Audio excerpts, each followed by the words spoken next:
പ്രാർത്ഥിക്കുന്ന നിങ്ങൾ, ദൈവത്തിൻ്റെ മുഖം അന്വേഷിക്കുന്ന നിങ്ങൾ നിരന്തരമായി ശൂന്യതകൾ അനുഭവിക്കുന്നെങ്കിൽ, നിങ്ങളുടെ പ്രാർത്ഥനാ വിഷയങ്ങളിൽ വിടുതലുകൾ നിങ്ങൾക്ക് കാണാൻ പറ്റുന്നില്ല, പക്ഷെ നിങ്ങൾ പ്രാർത്ഥിക്കുന്നുണ്ട്, നിങ്ങൾ ദൈവശബ്ദം കേൾക്കുന്നുണ്ട്, പക്ഷേ അത്ഭുതങ്ങളൊന്നും നടക്കുന്നില്ല. കർത്താവ് ഇന്ന് പറയുന്നു, നിങ്ങൾ നിരാശപ്പെടരുത്. ഇന്നത്തെ ശൂന്യതകൾ നാളത്തെ അത്ഭുതങ്ങളായി മാറാൻ പോകുകയാണ്. ഇതൊരു വെറും വാക്കല്ല, ഒരു പ്രോഫറ്റിക്കൽ മെസ്സേജായി നിങ്ങൾ എടുക്കണം. നിങ്ങളുടെ ശൂന്യതകളെ ദൈവം നാളത്തെ അത്ഭുതങ്ങളാക്കി മാറ്റും. രാമേൻ പറഞ്ഞത് അമേൻ. ഹല്ലേലൂയ. യേശുക്രിസ്തുവിൻ്റെ ശുശ്രൂഷയുടെ തുടക്ക സമയത്ത് തിബരിയാസ് കടലിൻ്റെ അടുക്കിലേക്ക് വന്നിട്ട് ഗന്നേസരത്ത് തടാകത്തിൻ്റെ അടുക്കിലേക്ക് വരുമ്പോൾ പത്രോസ് മീൻ പിടിക്കാൻ വരുന്ന പത്രോസിൻ്റെ ഒരു കാഴ്ച കാണുന്നുണ്ട്. അപ്പോൾ രാത്രി മുഴുവൻ അധ്വാനിച്ചിട്ട് ഒന്നും കിട്ടിയില്ല. ഞാൻ പറയുന്നത് ലൂക്കോസിന്റെ സുവിശേഷം 5-ാം അധ്യായത്തിലെ കാര്യമാണ്, അതിന് തുടക്ക ഭാഗങ്ങളാണ്. രാത്രി മുഴുവൻ അധ്വാനിച്ചിട്ട് ഒന്നും കിട്ടാത്ത പത്രോസിൻ്റെ ആ പടക് പ്രഭാതമായപ്പോൾ യേശു പറയുകയാണ്, നീ അല്പം ഒന്ന് വെള്ളത്തിലേക്ക് ഈ പടക് ഒന്ന് നീക്കി എനിക്കൊന്ന് തരണം, അവിടെ നിന്ന് സംസാരിക്കാൻ വചനം യേശു പ്രസംഗിക്കുകയാണ്. യേശു പ്രസംഗിച്ചു കഴിഞ്ഞിട്ട് പറഞ്ഞു, പത്രോസേ, നീ മീൻപിടുത്തത്തിന് വേണ്ടി ആഴത്തിലേക്ക് വലയിറക്കുക. രാത്രി മുഴുവൻ ഞങ്ങൾ അധ്വാനിച്ചു കർത്താവെ, ഒന്നും കിട്ടിയില്ല. അടുത്തത്, അത്രയും നേരത്തെ പ്രസംഗം കൊണ്ട് അവൻ യേശുവിന് വിശ്വാസം വന്നിട്ട് പറയുകയാണ്, എങ്കിലും നാഥ, നിന്റെ വാക്കിന് ഞാൻ വലയിറക്കാം. ഹല്ലേലൂയ. അവിടെ രാത്രി മുഴുവൻ അധ്വാനിച്ചിട്ടും രാത്രിയിലാണല്ലോ മീനെ കിട്ടേണ്ടത്. പകലാകുമ്പോൾ മീന് മറ്റുള്ളവരുടെ ആളുകളുടെ സാന്നിധ്യം കാണുമ്പോൾ ഒളിക്കും. അപ്പൊ അതുകൊണ്ട് രാത്രിയിലാകുമ്പോൾ കിട്ടും. അപ്പൊ രാത്രി കിട്ടാത്ത മീൻ പകൽ കിട്ടുകയല്ലോ. പക്ഷെ എങ്കിലും നിന്റെ വാക്കിന്, പ്രിയമുള്ളവരെ, ഈ മാനുഷികമായിട്ടുള്ള യാഥാർത്ഥ്യങ്ങളുടെ ഒക്കെ അപ്പുറമാണ് ദൈവത്തിന്റെ അത്ഭുതം. ഈ ദൈവശബ്ദത്തിന് നമ്മുടെ മേൽ അത്ഭുതങ്ങൾ കൊണ്ടുവരാൻ കഴിയും. അത് മാനുഷികമായി എത്ര യാഥാർത്ഥ്യങ്ങൾ തടസ്സമായി നിന്നാലും ഇനി അത് രക്ഷപ്പെടാൻ പോകുന്നില്ല. ഇനി ആ നന്മ മടങ്ങി വരാൻ പോകുന്നില്ല. ഇനി ആ ബന്ധം തിരിച്ചു വരില്ല. അല്ലെങ്കിൽ തലമുറ ഉണ്ടാകാൻ പോകുന്നില്ല. അല്ലെ അവരുടെ കാര്യം നടക്കാൻ പോകുന്നില്ല. സൗഖ്യം ആകത്തില്ല എന്നൊക്കെ വിധി എഴുതുകയല്ലേ. പല കാരണങ്ങളാലും, കണ്ടുപരിചയം കൊണ്ടും പാരമ്പര്യങ്ങൾ കൊണ്ടും അറിവ് കൊണ്ടും റിപ്പോർട്ടുകൾ കൊണ്ടൊക്കെ പറയത്തില്ലേ. പക്ഷേ യേശുവിൻ്റെ വാക്ക് കേൾക്കുമ്പോൾ അതിനപ്പുറത്തേക്ക് ചിന്തിക്കണം. കാരണം അവന് ക്രിയേറ്റിംഗ് പവറുണ്ട്. അവന് മരണത്തിന് മേൽ അധികാരമുണ്ട്. അവന് സകല നന്മകളും തരാനായുള്ള അധികാരമുണ്ട്. പ്രകൃതി ശക്തി തരാൻ അവന് അധികാരമുണ്ട്. നമ്മളെ വലയ്ക്കുന്ന എല്ലാ വിഷയങ്ങൾക്കും വിടുതൽ തരാൻ യേശുവിന് അധികാരമുണ്ട്.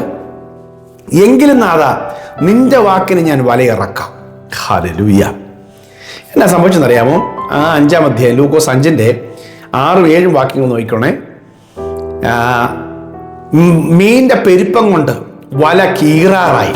ഓ, എന്തൊരു ശൂന്യതയാ! ഒരു മീൻ പോലും ഇല്ലാതിരിക്കും. അടുത്ത നിമിഷം വല കീറാറായി. ഹല്ലേലൂയ. അത്രയൊരു പെരുപ്പം. അടുത്ത് നോക്കിക്കോണേ. ആ വല കീറാറായി. എന്നിട്ട് വല കീറിയില്ല, മീനെ പിടിച്ചിട്ടു. പടക് മുങ്ങാറായി. മീൻ നിറഞ്ഞതുകൊണ്ട് പടകം മുങ്ങാറായി. ഇതുപോലെ നിങ്ങൾ സ്വീകരിച്ചോണം. നിങ്ങളുടെ വല കീറാറാകുന്നത് വരെയുള്ള നന്മകളും, നിങ്ങളുടെ പടകം മുങ്ങിപ്പോകുമോ എന്ന് ചിന്തിക്കുന്ന രീതിയിലുള്ള പെരുപ്പവും നന്മകളും ദൈവം നൽകി തരും. വല കീർത്തുമില്ല, പടകം മുങ്ങയില്ല.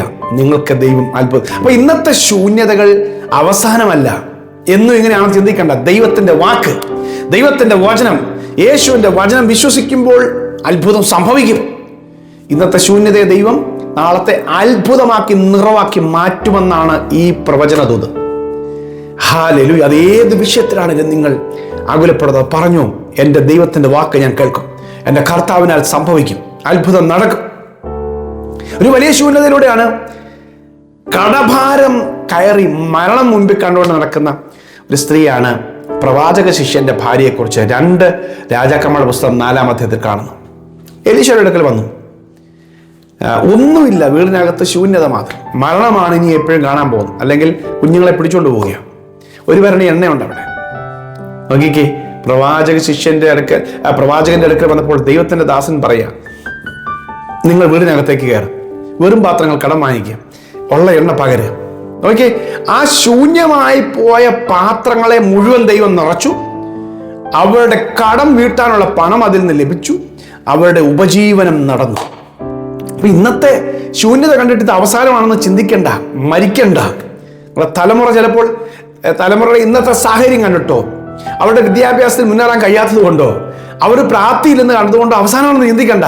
കർത്താവിന് കൊടുക്ക്. കർത്താവ് അതിനെ പണിയും, ഒരത്ഭുത വിഷയമാക്കി ദൈവം തീർക്കും. ആളുകളെ അവൻ ചെയ്യും, മനുഷ്യനെ ചേഞ്ച് ചെയ്യും.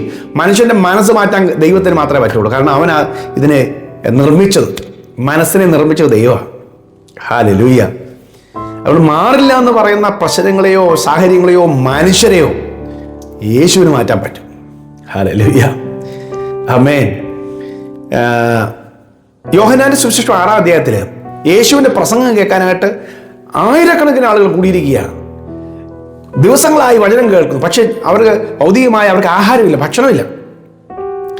അപ്പം വലിയൊരു ശൂന്യത. എങ്ങനെയാണ്? തളർന്നു പോകുമല്ലോ, പ്രസംഗമെല്ലാം കേട്ടിട്ടും ദൈവത്തെ ആരാധിച്ചിട്ടും തളർന്നു പോയല്ലോ എന്ന് പറയരുത്. അപ്പം അതുകൊണ്ട് കർത്താവ് പറഞ്ഞു, നിങ്ങൾ ഭക്ഷിപ്പാൻ കൊടുക്കാൻ പറഞ്ഞു. ഒന്നുമില്ല, ഞങ്ങളിൽ ഒന്നുമില്ല കൊടുക്കാൻ. അല്ല, ഇത്രയും പറയാൻ ജനത്തിനുള്ളതൊന്നും ഇല്ല. കയ്യിലുള്ള പൈസ അനുസരിച്ച് കാര്യം നടക്കുകയില്ല, എവിടെ എത്തുകയില്ല. ഇനി ഒരു ബാലകനുണ്ട്, അവൻ്റെ അടുക്കൽ ആഹാരമായിട്ട് നോക്കുമ്പോൾ 5 അപ്പം ഉണ്ട്, 2 മീനും. നോക്കണം, അത് മതിയായിരുന്നു. പിന്നീട് സംഭവിച്ചെന്നറിയാമോ? അത് 12 കൊട്ട ബാലൻസ് വരുന്ന രീതിയിൽ, ബാക്കി വരുന്ന രീതിയിൽ ദൈവം നിറച്ചു.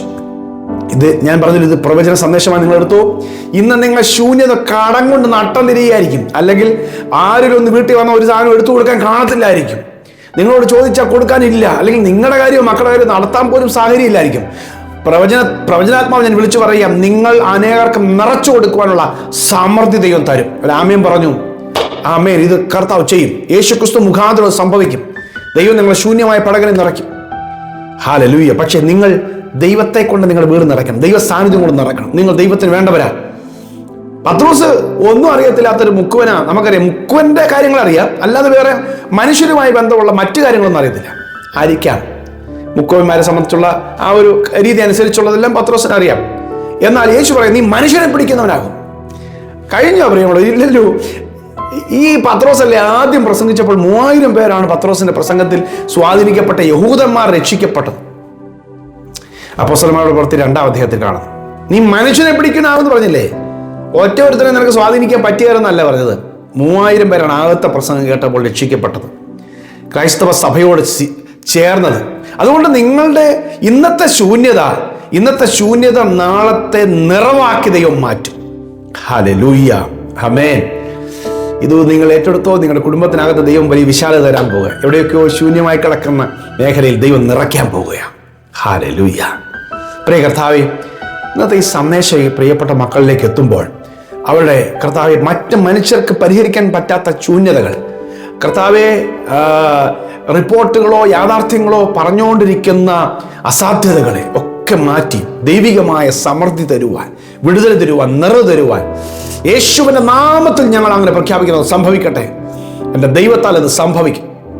മനുഷ്യർക്ക് അസാധ്യമെങ്കിലും ദൈവത്തിന് സകലതും സാധ്യം. ഞങ്ങളത് വിശ്വസിക്കുന്നു. ഈ മക്കളുടെ കുടുംബത്തിലത് സംഭവിക്കട്ടെ. അസാധ്യങ്ങൾ മാറട്ടെ, സാധ്യമാകട്ടെ, എല്ലാം നിറവുണ്ടാകട്ടെ, ശൂന്യതകൾ മാറട്ടെ, എല്ലാ കുറവും മാറട്ടെ, യേശുവിൻ നാമത്തിൽ തന്നെ. ആമേൻ, ആമേൻ, ആമേൻ. കർത്താവ് വൻ കാര്യങ്ങളെ ചെയ്യും. ദൈവം നിങ്ങൾക്ക് വേണ്ടി ചെയ്യുന്ന അത്ഭുതങ്ങളെ നിങ്ങൾ വിടുതൽ പ്രാപിച്ചു കഴിയുമ്പോൾ എനിക്ക് മെസ്സേജ് അയക്കണം, വിളിക്കണം, അല്ലെങ്കിൽ മെസ്സേജ് അയക്കണം. നിങ്ങളുടെ സാക്ഷ്യങ്ങൾ കേൾക്കാൻ ഞാനും ആഗ്രഹിക്കുന്നു. കർത്താവ് വരും കാര്യം ചെയ്തിരിക്കുക. ആമേൻ. God bless you. Have a wonderful day.